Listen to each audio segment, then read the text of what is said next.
आज हम लोग शुरू करने जा रहे हैं अपने क्लास 8 में मैथ के एक और ही इंटरेस्टिंग चैप्टर को। चैप्टर का नाम है आपका इंट्रोडक्शन टू ग्राफ।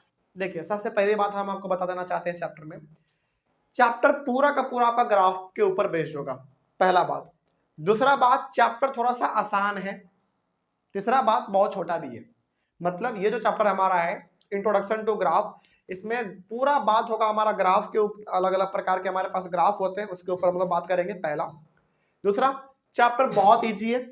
तीसरा, बहुत छोटा सा भी है, तो उतना हम लोगों को इसमें टाइम भी नहीं लगेगा, बहुत ही जल्दी और कम समय में ये हमारा चैप्टर खत्म हो जाएगा। ठीक है। अच्छा, अब आपके मन में सवाल आ रहा होगा कि सर, ग्राफ जैसा कुछ तो हम लोग डाटा हैंडलिंग चैप्टर में भी पढ़े थे। बिल्कुल, आपने ग्राफ ऑलरेडी पढ़ रखा है। किसमें? डाटा हैंडलिंग जो हमारा चैप्टर था उसमें आपने ऑलरेडी ग्राफ के बारे में पढ़ रखा है। तो फिर सवाल है कि सर फिर इसमें क्यों पढ़ रहे हैं? देखो, इसमें आप ग्राफ के बारे में ना पढ़ोगे वही सब चीज जो आपने डाटा हैंडलिंग चैप्टर में पढ़ा था, लेकिन यहाँ पे थोड़ा सा आपको ग्राफ में कुछ एक्स्ट्रा भी बातें बताए जाएंगे। नहीं तो फिर दोनों चैप्टर तो सेम हो जाता ना। फिर मतलब ये हो गया कि डाटा हैंडलिंग चैप्टर में जो आपने ग्राफ पढ़ा है वो इसमें भी पढ़ना है आपको, लेकिन इसमें थोड़ा सा ग्राफ के बारे में आपको ज्यादा पढ़ना है। लेकिन सबसे पहले हम लोग इस चैप्टर में भी वही करेंगे जो ग्राफ के बारे में आप पहले पढ़ चुके हैं, उसका फटाक से रिवीजन लेंगे। उसके बाद फिर हम लोग आगे ग्राफ के बारे में और कुछ नए नए बातों को जानेंगे। ठीक है। मतलब आपके बुक, आपका जो चैप्टर है इंट्रोडक्शन टू ग्राफ, ये शुरुआत ही वहीं से होता है जिस ग्राफ के बारे में आप पहले से पढ़ चुके हैं, जानते हैं पहले से। आप किस चैप्टर में पढ़ा? आपने डाटा हैंडलिंग चैप्टर में आपने पढ़ रखा है उसको, तो वही हम लोग शुरुआत करेंगे। चलिए, शुरुआत करने से पहले, हालांकि ग्राफ क्या होता है इसके बारे में हमने आपको उस चैप्टर में ही बताया था, लेकिन आप ये मान के चलो कि हमने वो चैप्टर पढ़ा ही नहीं है। इसका मतलब शुरुआत से पढ़ना पड़ेगा ग्राफ क्या होता है। चलिए समझिए बहुत ध्यान से। ग्राफ समझो पहले होता क्या है, और चैप्टर का नाम बड़ा खूबसूरत सा है, इंट्रोडक्शन टू ग्राफ। मतलब कि ग्राफ के बारे में आपको क्या दिया जाएगा? इंट्रोडक्शन दिया जाएगा कि हाँ, ग्राफ हमारा इस प्रकार का होता है, इस ग्राफ का ये काम है ना, ग्राफ इतने प्रकार के होते हैं, ग्राफ किस तरीके से बनाया जाता है, ये सब चीजें आपको इसमें बताया जाएगा। लेकिन सबसे पहला सवाल ये है कि आपको ग्राफ तो पता चले कि आखिर ग्राफ होता क्या है। देखिए, चलो इसका ना सबसे अच्छा एग्जांपल आपको देते हैं।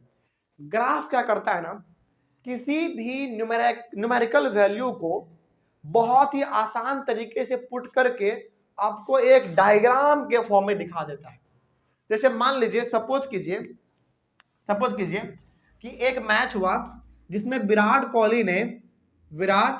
कोहली ने मान लीजिए 90 रन मारा। ठीक है। रोहित शर्मा ने मान लीजिए 30 रन मारा। शुभमन गिल ने मान लीजिए उन्होंने 45 रन मारा। ठीक है। ईशान किशन ने मान लीजिए उन्होंने 70 रन मारा। और कौन है? रविंद्र जडेजा मान लीजिए उन्होंने मान लीजिए मारा 55 रन। एग्जाम्पल बस बता रहे हैं आपको हम। ठीक है। उसके बाद फिर हाँ, हार्दिक पांड्या ने मारा मान लीजिए 80 रन। ठीक है। सपोज कीजिए कि एक मैच हुआ, उसमें इन सारे प्लेयर ने इतने इतने रन हमारे बनाए हैं। ठीक है। इस तरीके से ये क्या हो गया? आपका न्यूमेरिकल वैल्यू हो गया, मतलब कि जो नंबर के फॉर्म में दिया हुआ है। लेकिन जब आप क्रिकेट देखते हो तो क्या इस तरीके से दिया हुआ रहता है क्या? नहीं। वो कैसा दिया हुआ रहता है? ग्राफ के फॉर्म में। मतलब मान लीजिए यदि ऐसा ग्राफ है, सपोज कीजिए, और मैच में अधिकतर आपने ऐसा ही कुछ ग्राफ देखा होगा, है ना। ये ग्राफ मान लेते हैं, सपोज कर लेते हैं कि चलो इसको थोड़ा सा और बड़ा बना देते हैं। मान लीजिए यदि ऐसा ग्राफ बना हुआ रहता है तो हम देख के ही पता कर लेते हैं कि अच्छा, ये ग्राफ बहुत ऊपर तक गया है, मतलब कि इस प्लेयर ने रन ज्यादा मारा है, इसने कम मारा, इसने भी ज्यादा मारा, इसने ठीक ठाक मारा है, इसने भी ज्यादा मारा है। मतलब ये हो गया कि ग्राफ सिंपली करता क्या है? बहुत बड़े न्यूमेरिकल वैल्यू को डायग्राम के फॉर्म में रिप्रेजेंट कर देता है और आसानी से हम लोग उसको समझ लेते हैं। तो सिंपल सा ग्राफ का काम क्या हो गया? ग्राफ का काम ये हो गया कि वो न्यूमेरिकल वैल्यू को डायग्राम के फॉर्म में रिप्रेजेंट कर देता है और हम लोग उसको आसानी से समझ आते हैं, वही हमारा ग्राफ होता है। तो इसका डेफिनेशन क्या लिखा हुआ है? देखिए, graphs are visual representation of data. Data का मतलब सिंपल सा न्यूमेरिकल वैल्यू कलेक्टेड। मतलब आपके पास जो भी न्यूमेरिकल वैल्यू है उसको बस आप क्या कर दो, रिप्रेजेंट कर दो ग्राफ के फॉर्म में, हो गया, बस वही आपका ग्राफ है, सिंपल। तो ग्राफ बेसिकली यही करता है हमारा कि वो किसी भी बड़े नंबर को आसानी से हम लोगों को समझा देता है, ठीक है ना। जैसे मान लीजिए कि 100 खिलाड़ी है और 100 खिलाड़ी का वहां पे स्कोर लिखा हुआ है, उसको पढ़ने के लिए आपको क्या करना पड़ेगा, उसमें देखना पड़ेगा कि किसने कम मारा किसने ज्यादा मारा, उसको आप एक एक करके चेक करोगे। लेकिन यदि वही 100 प्लेयर का रन एक ग्राफ के फॉर्म में ऐसा दे दे, आप आसानी से देख के बता दोगे कि सबसे ज्यादा किसने मारा और सबसे कम किसने मारा, क्योंकि ग्राफ देख के बता देंगे। ऐसा यदि दिया हुआ है 100 प्लेयर का, तो क्या करना पड़ेगा, एक एक करके चेक करना पड़ेगा किसने किसने ज्यादा मारा किसने किसने कम मारा। इसमें टाइम लगता है, लेकिन इसमें टाइम लगेगा पता करने में, बिल्कुल भी नहीं। तो ग्राफ क्या करता है, बेसिकली हमारे कामों को वो आसान कर देता है, जल्दी हम लोगों को किसी भी चीजों को समझा देता है। तो ये हमारा ग्राफ है, सिंपल। चलिए आगे बढ़े, चलिए तो ये समझ में आ गया। तो अब हम लोग आगे बढ़ सकते हैं और कुछ ऐसे ग्राफ के बारे में थोड़ा सा पढ़ लेते हैं, इंट्रोडक्शन ले लेते हैं जिसके बारे में आप पहले से जानते हैं, ठीक है। चलिए शुरुआत करते हैं। सबसे पहला नंबर पे जो आपको ग्राफ पढ़ना है वो पढ़ना है बार ग्राफ के बारे में। क्या बार ग्राफ के बारे में आप पहले से नहीं जानते हैं क्या? बिल्कुल जानते हैं, लेकिन फिर भी आपको इसमें पढ़ना है। और बार ग्राफ का हमारा दूसरा नाम है कॉलम ग्राफ। अच्छा, यदि हम आपको याद दिलाना चाहे कि बार ग्राफ क्या होता था और बार ग्राफ का ही दूसरा नाम हमारा है कॉलम ग्राफ, ये क्या होता था, चलिए इसको थोड़ा सा हम आपको बताते हैं। हमारा कुछ इस प्रकार का होता था ग्राफ बना हुआ, एग्जांपल भी हम लोग साथ में लेते हुए चलेंगे, ठीक है।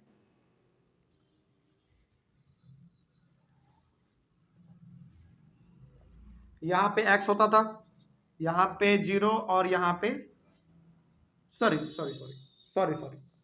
यहां पे y 0 और यहां पे x, ऐसा कुछ हमारा होता था इसमें, ठीक है। आगे बढ़ते हैं और चलिए मान लेते हैं, सपोज कीजिए कि इधर लिखा हुआ है मार्क्स,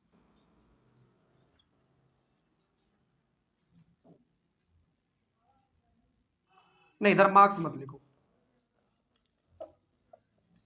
एक काम करते हैं मार्क्स हम इधर लिख देते हैं,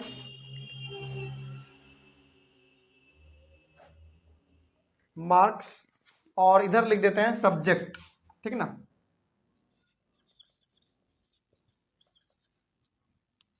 समझाते हैं ये क्या हम लिख रहे हैं, थोड़ा सा समझाते हैं। 10, 20, 30, 40, 50, 60, 70, 80, 90, 100, ठीक है। एग्जाम्पल बस, यहां से यहां पहला मान लो, दूसरा 70 पे आ जाओ, उसके बाद 30 पे आ जाओ, उसके बाद आप चलो 60 पे आ जाओ लगभग, चलो 60 छोड़ो 90 पे आ जाओ,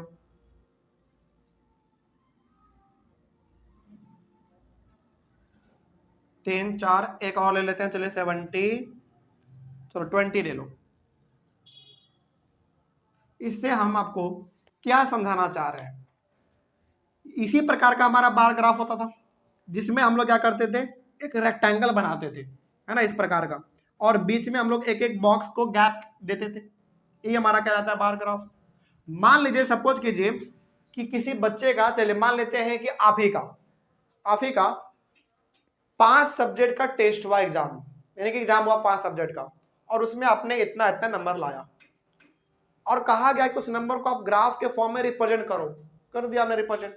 यानी कि जब हम लोग ग्राफ बनाते थे कुछ इस प्रकार का रेक्टेंगल के फॉर्म में, ये वाला सिस्टम हमारा होता था और बीच में एक एक बॉक्स का गैप होता था, इसी को कहते थे हम लोग बार ग्राफ, है ना। तो वही बात है इसमें। तो मान लीजिए कि ये हमारा है इंग्लिश, सपोज कर लीजिए इंग्लिश, मान लीजिए ये आपका हिंदी, ये मान लो आप साइंस, ये मान लो आप मैथ, चलो मैथ को ज्यादा नंबर दे देते हैं, और इसको मान लो चलो SST, कुछ भी आप मान सकते हैं। ये हो गया आपका बार ग्राफ, सिंपल। यही था हमारा बार ग्राफ। क्या इसके अलावा कुछ हमने इसमें पढ़ा था क्या? नहीं। तो बार ग्राफ क्या करेगा, सिंपल सा। चलिए मान लीजिए कि मेरा ही 5 सब्जेक्ट का एग्जाम हुआ और 5 सब्जेक्ट में हमने इतना इतना नंबर लाया, तो जब हम इसको इस तरीके से रिप्रेजेंट कर देंगे ना, तो सामने वाला देख के समझ जाएगा कि अच्छा बच्चे ने सबसे ज्यादा नंबर लाया मैथ में और सबसे कम नंबर लाया वो एसएसटी में। तो यही हमारा ग्राफ का तरीका होता है बताने का, कोई दिक्कत नहीं ना इसमें। चलो, तो बार ग्राफ हो गया हमारा। अच्छा, बार ग्राफ ना हमारा एक और प्रकार का होता है, उसको हम लोग कहते हैं डबल बार ग्राफ। चलो उसको भी देख लेते हैं। दूसरे नंबर पे आ जाइए आप, double bar graph. Double bar graph. Double bar graph का मतलब क्या है? रहेगा बार ग्राफ ही, लेकिन उसमें क्या होंगे, डबल होंगे। मतलब कि इसके साथ सटा हुआ एक और होगा, फिर गैप होगा, फिर 2 होगा, फिर गैप, फिर 2, इस तरीके से होगा। ठीक है, चलिए इसको भी बना के दिखाते हैं आपको, ज्यादा समझ में आएगा आपको। डबल बार ग्राफ,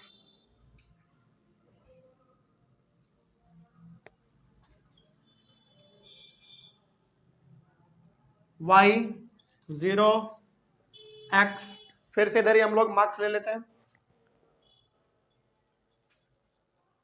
इधर मार्क्स ले लेते हैं, और इधर हम लोग सब्जेक्ट ले लेते हैं। चलिए ठीक है, आप सपोज कीजिए कि 2 दोस्त हैं। चलिए हम एग्जांपल ले लेते हैं आयुष और अमृत का। ठीक है, आप दोनों एक क्लास में हैं, दोनों बहुत अच्छा पढ़ने में हैं, और दोनों का एग्जाम हुआ और दोनों ने अपना अलग अलग नंबर लाया। ठीक है, चलो यहां पे हम ग्राफ बनाते हैं। 10, 20, 30, 40, 50, 60, 70, 80, 90 और 100। सपोज कीजिए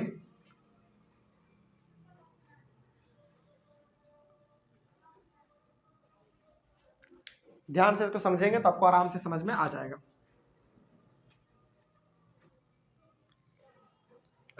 यहां पे ना पहले हम थोड़ा सा आपको हिंट दे देते हैं कि ब्लू से जो बना हुआ है, यानी कि ब्लू से जो बना हुआ है वो है आयुष का, और रेड से जो बना हुआ है वो है अमृत का मार्क्स। ठीक है, बाद में देख लेंगे कौन सा सब्जेक्ट है, पहले हम लोग बना लेते हैं। उसी प्रकार से चलो इसको कर लो इस तरीके से।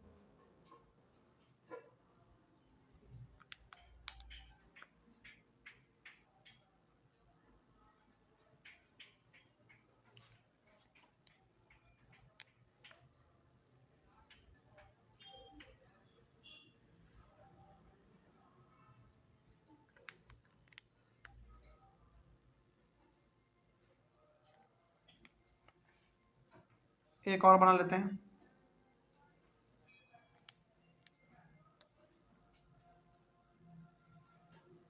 चलिए इसको हम लोग मान लेते हैं, इसको मान लेते हैं चलो एसएसटी,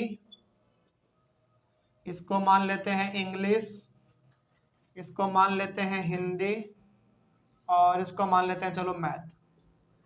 4 ही सब्जेक्ट मान के चलते हैं। ठीक है, चल डबल बार ग्राफ क्या कहता है? डबल बार ग्राफ ना हमको ये कहता है कि किसी भी 2 चीजों का आपस में कंपैरिजन करना हो ना, उसके लिए बेस्ट है आपका डबल बार ग्राफ। इस डबल बार ग्राफ को देखकर हम ये आसानी से पता लगा लेंगे कि जो ब्लू वाला लाइन है वो है आयुष का, और जो रेड वाला है वो है हमारा अमृत का। तो हम यहां से देख के आराम से पता कर लेंगे कि अच्छा एसएसटी में आयुष लाया है ज्यादा नंबर, अमृत लाया है कम नंबर, कंपैरिजन हो गया। इंग्लिश में आयुष लाया है कम नंबर लेकिन अमृत लाया है ज्यादा नंबर, कंपैरिजन हो गया।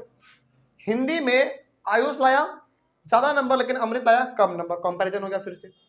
मैथ में आयुष का थोड़ा सा नंबर कम रह गया लेकिन अमृत का नंबर थोड़ा सा ज्यादा हो गया। तो डबल बार ग्राफ हमारा ऐसा ही बनता है, और हमेशा आप याद रखेंगे इसमें भी एक एक बॉक्स का गैप होता है, यानी कि जैसे हमारा ये सिंगल वाला जो होता है बार ग्राफ, उसी प्रकार से वो भी बनता है, लेकिन इसमें हर बार कितने होंगे, डबल होंगे, डबल ग्राफ होंगे इसमें। डबल बार होगा, इसको हम लोग बार कहते हैं, कोई दिक्कत नहीं इसमें। यही है हमारा डबल बार ग्राफ, सिंपल। तो इसको आप लोग कॉपी में लिख लीजिएगा, बड़ा सिंपल होता है ये सब चीज। तो ये सब चीज जो आपको बताया जा रहा है ना, ये पहले से आप जानते हैं, लेकिन फिर भी क्यों बताया जा रहा है? क्योंकि चैप्टर का नाम है आपका इंट्रोडक्शन टू ग्राफ, फिर से आपको पढ़ना पड़ेगा। चलो आगे बढ़े फिर।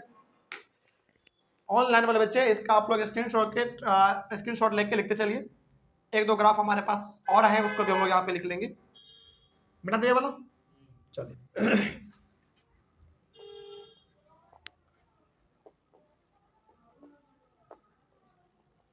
तीसरा है हमारा पाई ग्राफ, और उसको हम लोग सर्कल ग्राफ भी कहते हैं, क्योंकि वो सर्कल होता है बिल्कुल गोल वाला।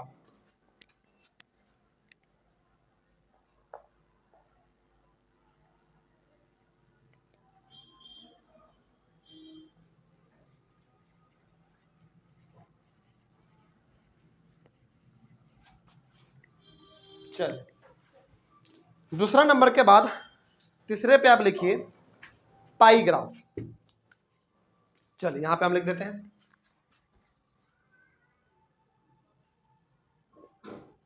पाई ग्राफ। इसको हम लोग सर्कल ग्राफ भी कहते हैं, क्योंकि ये बिल्कुल सर्कल का जैसा होता है, गोल होता है, ठीक ना। ये कैसा होता है? कुछ ऐसा देखिए, आपके पास एक बिल्कुल सर्कल होगा ऐसा, ठीक है, और इसमें ना कुछ वैल्यू लिखे होंगे, जैसे मान लीजिए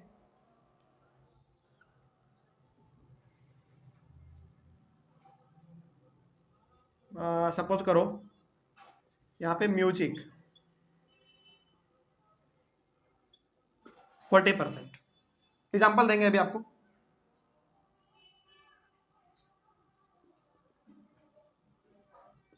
डांस 25%,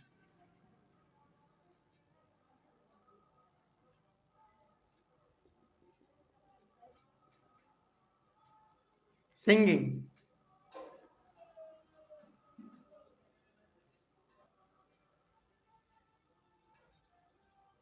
50%, ठीक है। और कितना बच गया? 50 और 4 90 हो गया, 90 और 25 115। चलो इसे नहीं,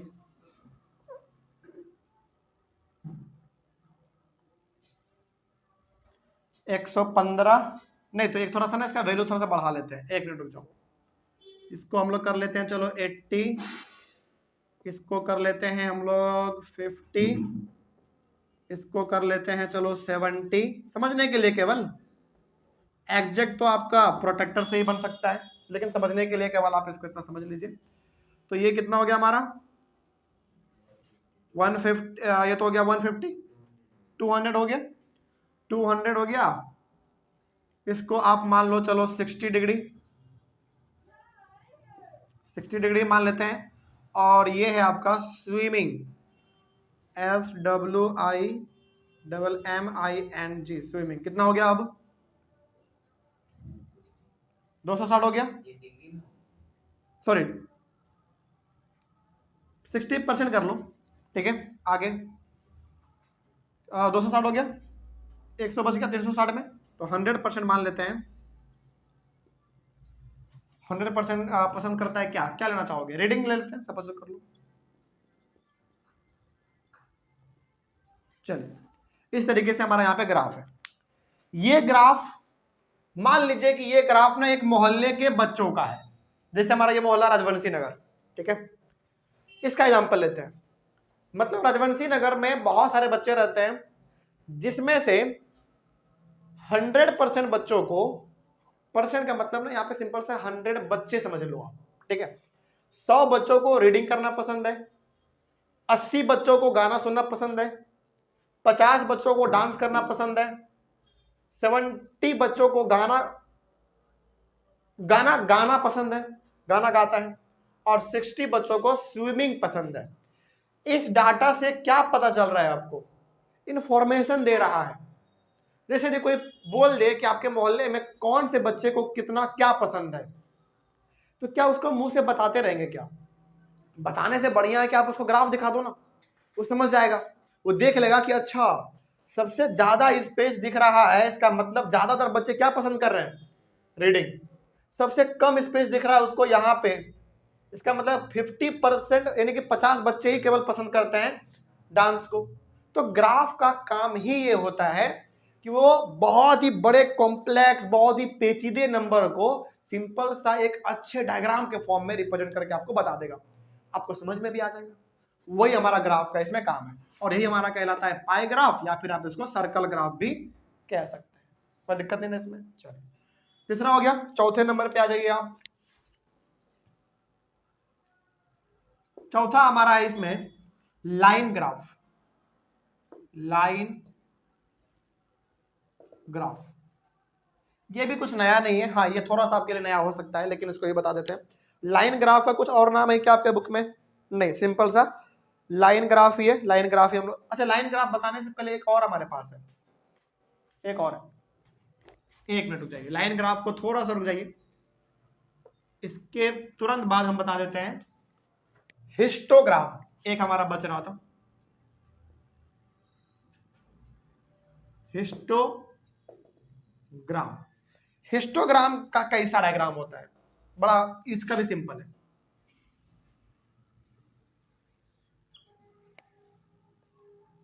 y0x एग्जाम्पल मान लेते हैं, चलो इस बार भी ले लेते हैं वही सब्जेक्ट का। इधर सब्जेक्ट होगा और इधर हमारा मार्क्स होगा। ओके, मार्क्स है 10, 20, 30, 40, 50, 60, 70, 80, 90, 100। चलिए बड़ा सिंपल है ये भी।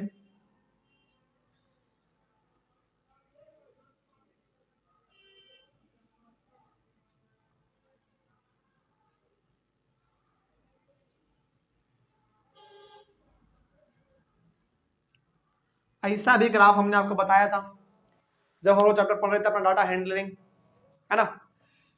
हिस्टोग्राम का जो डायग्राम है ना, यानी कि इसका जो ग्राफ है, इसमें जरा सा भी आपको बीच में गैप नहीं दिखता है, याद रखिएगा। देखो बार ग्राफ और हिस्टोग्राम में ना डिफरेंस केवल ये है कि उसमें एक एक बॉक्स का आप गैप देते हो, किसमें? बार ग्राफ में। लेकिन इसमें हमारा कहीं पे कोई गैप नहीं होता है, वो सब कॉन्टिन्यूस होता है, मतलब कि एक के बाद तुरंत सटा हुआ होता है सब, ठीक है, इस तरीके से। तो आप यहाँ पे एग्जाम्पल भी लिख सकते हो कुछ भी सब्जेक्ट के तौर पे, जैसे आपका हिंदी हो सकता है, ये आपका इंग्लिश हो सकता है। मैथ को ज्यादा नंबर दे देते हैं क्योंकि मैथ का ही क्लास हमारा चल रहा है मैथ के बाद उसके बाद चलो साइंस, एसएसटी, ये आपका कुछ भी हो सकता है। तो सिंपल से हम बताना ये चाह रहे हैं कि हिस्टोग्राम जो हमारा होता है वो सब सटा सटा हुआ बनता है, जो कि आप पहले से जानते भी है। कोई दिक्कत इसमें? चलो एक लास्ट हमारा बच रहा है लाइन ग्राफ, उसको भी बता देते हैं। ऑनलाइन में बच्चे पहले आप लोग इसका एक बार स्क्रीनशॉट ले लीजिए और इसको अपने कॉपी में लिख लीजिएगा। शॉर्ट रिवीजन के लिए बहुत अच्छा चीज होता है। जैसे क्या होगा ना, कई बार चलते फिरते आप भूल जाते हैं कि कौन सा ग्राफ कैसे बनता है, तो यदि आपके पास ये सब लिखा हुआ होगा ना, तो आप एक बार पेज पलटोगे आपको पता चल जाएगा कि अच्छा बार ग्राफ में मतलब हर बार एक कॉलम छोड़ के बनाएंगे। फिर आपको पता चलेगा कि अच्छा बार ग्राफ तो समझ में आ गया। बार ग्राफ के बाद हमने पढ़ा था डबल बार ग्राफ। उसमें क्या होगा? उसमें डबल बार एक साथ होगा, फिर गैप होगा, फिर डबल बार होगा, फिर गैप होगा, इस तरीके से। फिर पता चला कि पाई ग्राफ क्या था। तो पाई ग्राफ में आपको पता चलेगा कि अच्छा एक सर्कल होता था, उसी में हमारा वैल्यू लिखा हुआ होता था। फिर हिस्टोग्राम क्या है? हिस्टोग्राम में ये है कि हर बार आपका चिपका हुआ रहेगा, अटैच रहेगा, जरा सा भी कहीं पे गैप नहीं रहेगा। इस तरीके से ना रिवीजन बहुत अच्छा हो जाएगा आपका बहुत कम समय में। चलिए एक लास्ट हम लोग इसमें डिस्कस कर लेते हैं हमारा लाइन ग्राफ। चौथा हो गया 5वें नंबर में लाइन ग्राफ।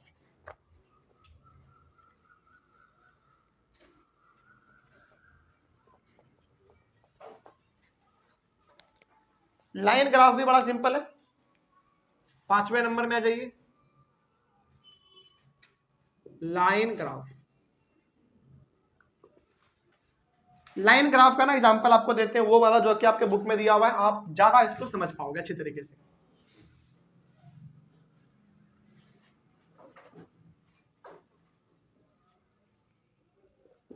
y0 इधर x होता है, इधर मान लीजिए आपका टाइम है और इधर आपका टेम्परेचर है।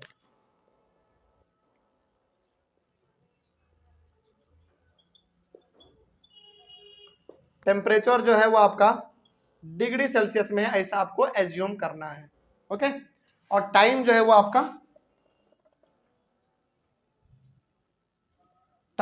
टाइम जो है, चलो टाइम हम यहाँ पे ना यहीं पे सिंपल लिख देंगे, ठीक है। तो चलिए मान लेते हैं यहाँ पे हमारा है 7 AM, यहाँ पे है 9 AM, यहाँ पे है 11 AM, यहाँ पे है 1 AM, यानी कि दोपहर का ये 1 बज चुका है, ठीक है। यहाँ पे ना ये क्या है जरा समझो ध्यान से। अच्छा, सुबह क्या बहुत टाइट धूप होता है क्या? नॉर्मल होता है लगभग। तो यहाँ पे भी कुछ नंबरिंग कर लेते हैं हम लोग, जैसे मान लेते हैं, चलो बस एग्जाम्पल के तौर पे दे रहे हैं आपको, ठीक है, ज्यादा कुछ समझना नहीं है, बस एग्जाम्पल। 20, 30, 40, 50, 60, 70 और सब किस में है? डिग्री सेल्सियस में है, ठीक है ना। मान लीजिए, सपोज कीजिए कि सुबह के 7 बजे जो टेम्परेचर था ना, वो मान लेते हैं कितना था?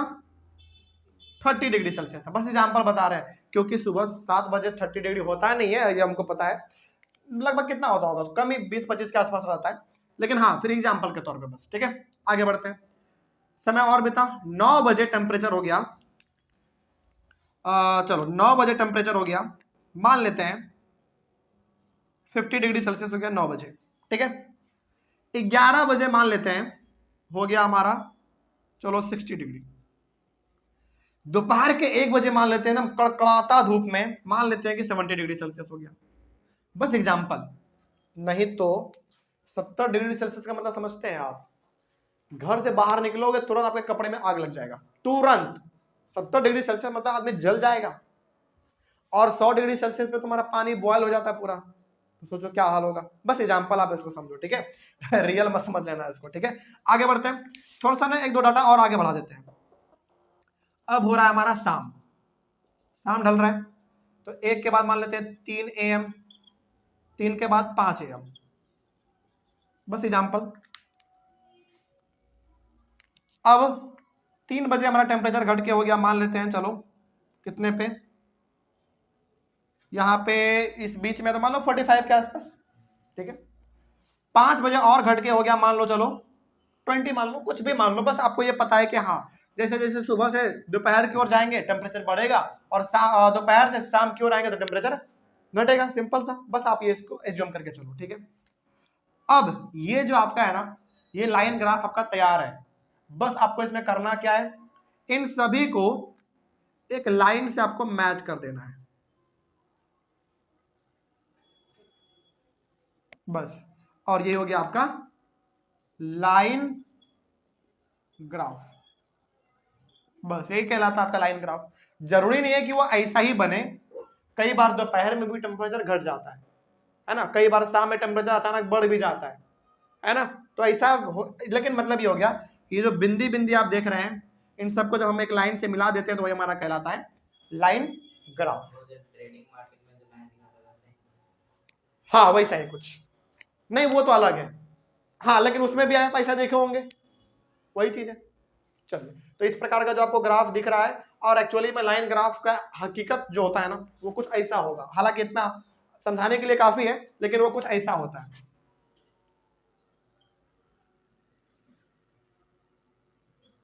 कभी घटता बढ़ता भी तो रहता है ना, इस तरीके से। यानी कि हर जगह पे क्या होगा? आपका एक पॉइंट होगा, और इन पॉइंट को आप मिला दो तो यही बन गया आपका एक लाइन ग्राफ, सिंपल। बस लेकिन समझने के लिए क्या ये समझ में आ गया आपको? तो लाइन ग्राफ हमारा बेसिकली पॉइंट को मिला दो वही हो गया आपका लाइन ग्राफ, बस यही होता है। तो अभी फिलहाल आपको आज के क्लास में यानी कि इंट्रोडक्शन के क्लास में आपको 5 अलग अलग प्रकार के पांच अलग अलग प्रकार के ग्राफ के बारे में आपको पढ़ना था। क्या समझ में आ गया? चलिए, इस तरीके से हमारा जो इंट्रोडक्शन टू ग्राफ चैप्टर है वो शुरू हो चुका है, खत्म नहीं हुआ अभी केवल शुरुआत हुआ है। और 5 अलग अलग ग्राफ के बारे में आज हम लोगों ने इंट्रोडक्शन लिया और समझा भी हम लोगों ने। तो अगले वाले क्लास में हम लोग अपने चैप्टर को और आगे बढ़ाएंगे, कुछ और भी हमारे पास नए नए चीजें हैं इस चैप्टर में, उसको भी हम डिस्कस करेंगे। तब तक के लिए thank you very much and have a nice day.